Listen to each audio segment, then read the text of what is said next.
Hi everyone, it's Tonya Gibbs with PsychomomScrapbooks.blogspot.com, and today I am super excited to be working with the Family Stories line from Teresa Collins. I have been asked to be a guest design team blogger for Teresa Collins designteam.blogspot.com, and I'll put the links down below. As you can see from these papers, they have a lot of very masculine as well as feminine designs, so it's really perfect for everyone in your family. I'm going to show you the back sides now. I just showed you the front of all of the papers. These are from the collection pack. And then we also are going to work today with the border stickers that come in the collection pack. So there's all the designs, and then we have the envelopes, the post-it notes, the 3D stickers, the sequins, the buttons, super cute. And these are all the die cuts that came with the die cut sheet. I just broke them apart. So let's go ahead and get started on a process video of a layout. Today's focus in the layout is going to be my son had participated in Bros and Bras. For those of you that follow me on Facebook, you've gotten a good laugh out of it. So there's going to be a lot of hot pinks being used in this layout, but I really want to focus on the masculine side of it too. For those of you unfamiliar with Bros and Bras, this is a breast cancer benefit that the kids at his school did. The girls actually dressed up the boys and decorated out a bra, but each boy had to represent something that happens with breast cancer, such as Brighton was representing online gifts to the Breast Cancer Society. He goes to a virtual school, so he was nicknamed the Virtual Diva. So I thought that would make a really cool title, and we had made the title out of my silhouette. You saw me color it with the color shine from Heidi Swap, and I think it was the Primrose, and then I've covered it in the glue and seal from Ranger. And now I am going to sprinkle some of this Recollections glitter all over the thing. Then I'm going to pounce it in with my hands because I really want that glitter to stick to the glue and seal. And the thing you're not going to see in video is I put this to the side to let it dry really well. Then I bumped all of the loose glitter off of it again, and then I sprayed over the top of it one more time with some clear acrylic Krylon spray paint. Now when I went to pick it up, the title was very fragile, and I ended up breaking it in half, which wasn't too bad because the way it comes back together, it really worked out fine. It was okay. I will put a list of the fonts in the blog post that accompanies this video, so if you're interested in making that yourself. So then I took the chevron pattern from the paper collection, and I took a square Spellbinders die and then just cut a hole out of it, out of a rectangle to make Polaroids. And those are the pictures of my son. I'm just taping them to the back of the Polaroids just to hold them in place. So in this particular picture, front and center, that's him in his bra at the end of the show. And then the other photo is him being crowned king of bras because he won. He collected the most money that night with $170 in donations at the event. And then that is him, the focal photo is him being the Virtual Diva, and it was quite a sight. They had a lot of fun. The boys had to do a little dance, walk out on stage, do a little dance in their costume, and then go on to the other side. And then they earned donations throughout the night that went towards the breast cancer awareness, and the breast cancer. It all went to the Breast Cancer Society. So I decided that the glitter really kind of added something to the pageantry, and glitz, glamour, that kind of thing, and it really helped that to stand out. And that night there was a lot of lights, a lot of glitter, a lot of glitz, and his bra had a lot of sequins and things like that on it too. So I really wanted a little hint of that sparkle, and I thought the title would be the perfect place for that. Now, one thing I've talked about in past videos is that when you are working with a layout that has a strong dominant color in your photographs, if you try to only pull those dominant colors in as accents, and then for your backgrounds go with things that are somewhat neutral, it will really help your photographs to pop off the page. I decided to use the strip that came from the borders. It has the music on it because he did dance to Dude Looks Like a Lady with his keyboard guitar, which was so appropriate. He's such a ham. And instead of wasting this and putting it all the way across the page, because my photos were going to cover some of it up, I thought it would be nice to save some for a future project and to just cut off what I needed. Make sure when you do this that you line it up straight with the one that's on the opposite side so it looks like one continual line when you place your photos on the page. So I'm just going to put some pop dots on my main photo to lift it up. A couple of these photos I did add pop dots to, and one of them I wanted to lay flat on the back. So here we go, fidgeting with the photos. And I did end up moving this whole section down just a hair because I wanted my entire title to fit on the green space. And with the placement that I had it currently, I didn't cut enough of the green off, so I just went ahead and moved everything down just a little bit. So if you see it shift in the video, that's what's going on. Also, this is one of the 3D stickers that comes from the collection. It says today, so I just placed it above that photo to just kind of hide that little hole that was created there. I used my Xyron to add adhesive to the back of my title. So that's me sitting there. I trimmed out around it so I could get placement and make sure that I had enough space for everything.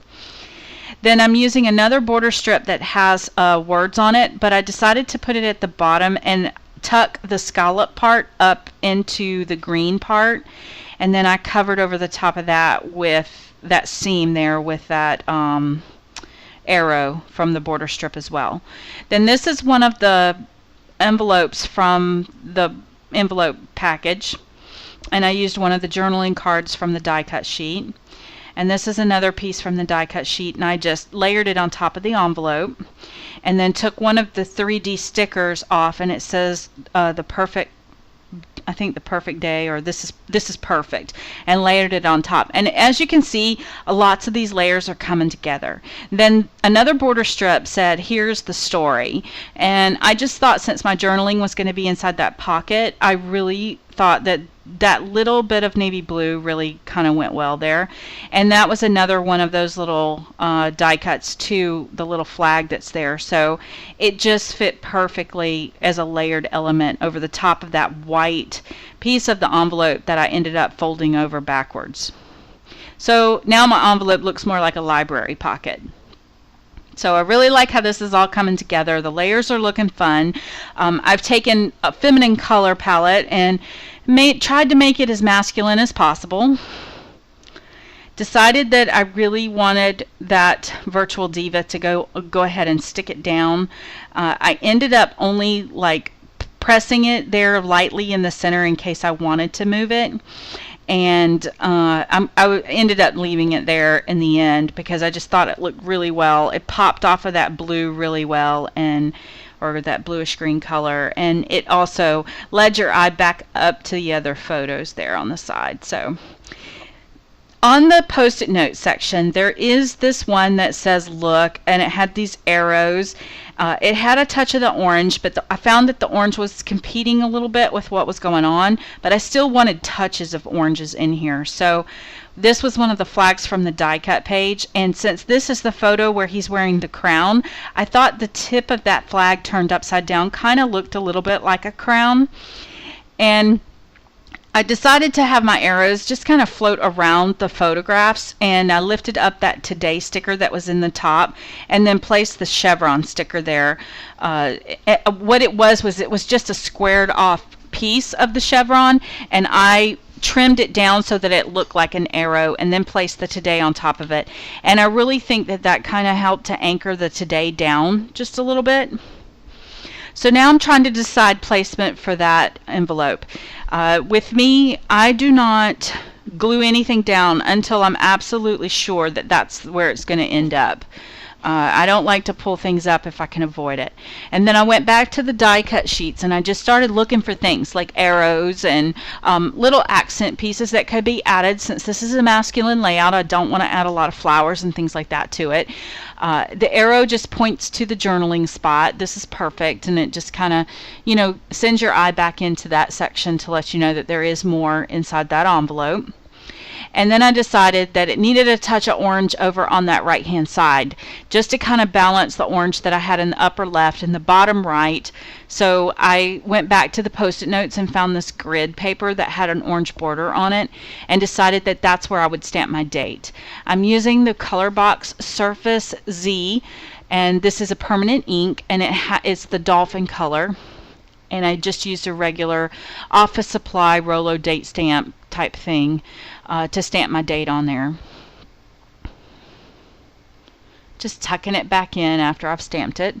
The dolphin color is a light gray. I noticed there were some spots where the glitter got underneath when I ran it through the Xyron, so it wasn't sticking down really well, and I wanted to make sure it didn't come up. So I'm just adding a little mono adhesive to that title to just make sure that it's good and anchored down. Now I found this title that says, I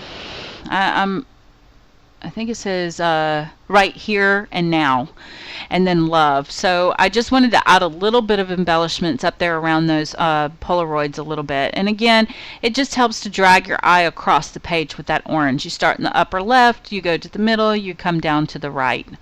So right here and now. I just love these little titles and things. So now here comes the sequins. And you know, the sequins kind of remind me of bokeh lights. Bokeh, I can't remember how to say it, but they just kind of remind me of that a little bit. So I decided to scatter some around, and I wasn't sure if I wanted to go with just solid pink or if I wanted to use the other colors in the package.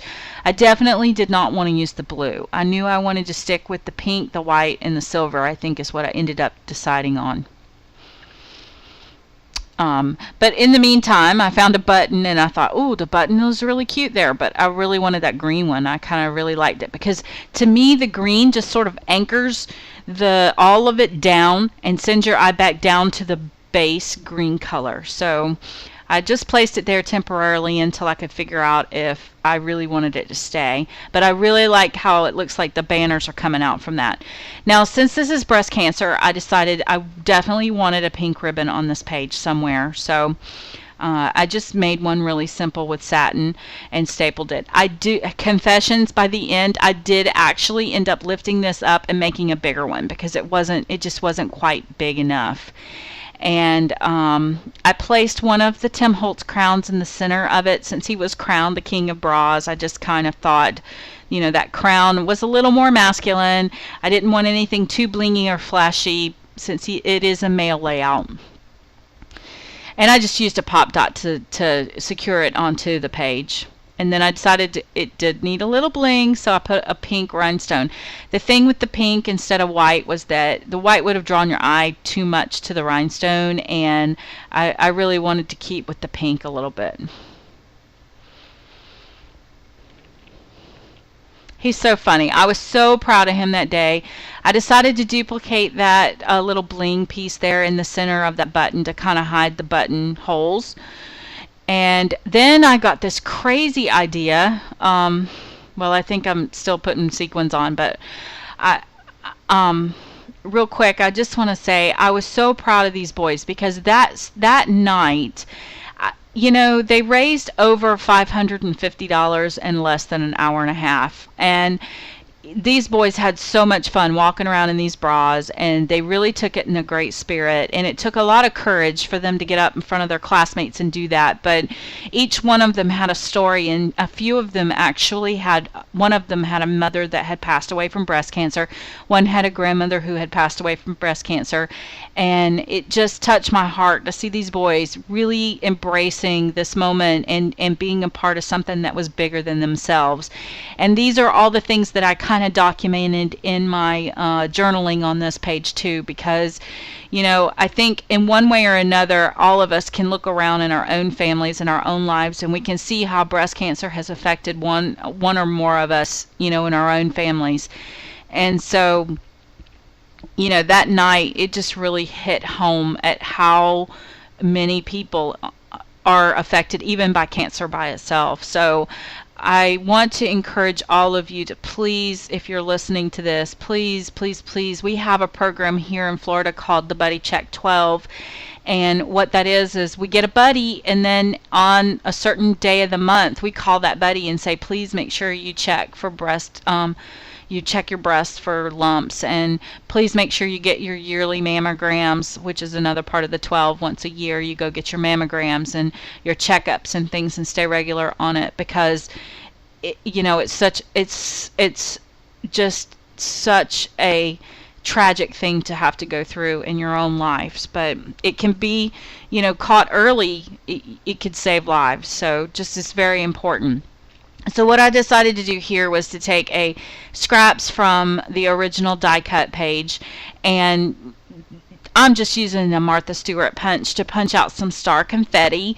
They had like a little confetti explosion or whatever, so I thought it would be kind of nice to kind of mimic that falling confetti there at the bottom of the layout, just a little bit to give it some, you know, just some little fun elements that were sort of glued down to the background. And the pink was really shiny, so it did give a really nice effect there. So it's just a fun way to use up the scraps and scatter them around. It took me quite a bit of time to find out the placement and decide on where I wanted them, but it was really kind of fun just sitting and relaxing, just to sit. So thank you guys so much for hanging with me through this process. Here are some close-ups of the final layout, and I really enjoyed being a part of this, and thank you so much to the Teresa Collins design team for inviting me to be a guest designer. What an honor. And again, I will put a link to the post down below for you guys. And this was the Family Stories line from Teresa Collins. Thanks for watching.